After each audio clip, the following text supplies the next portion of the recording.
Introdução de parkeermeters na Corsou tampouco vai sem sua turbulência, não. Como comerciante de Punda, Wim Groenwoud, está compartilhando sua experiência.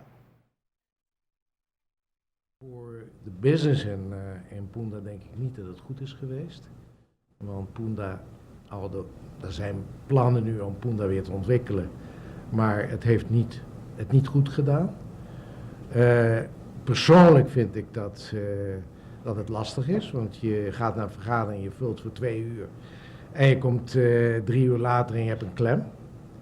En hetgeen wel gebeurd is. En daar kun je dan niets aan doen, want je zat in de vergadering.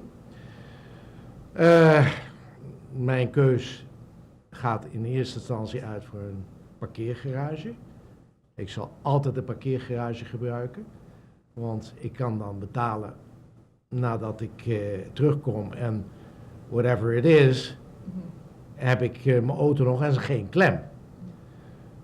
Ik denk dat het voor de handel in het algemeen niet erg positief is om zo'n systeem in te voeren. Corsou, mientras tanto, te conta com parkeermeters para quase 10 anos, pero isso aqui não está aqui, hecho que o segundo comerciante estava tendo seu efeito na área de Punda. Helemaal aan ligt, dat weet ik niet.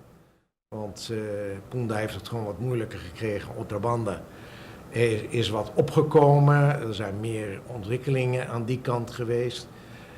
Maar zeker, er zijn een aantal bedrijven in de tussentijd gesloten. En, ja, dat is niet een ontwikkeling die je graag ziet.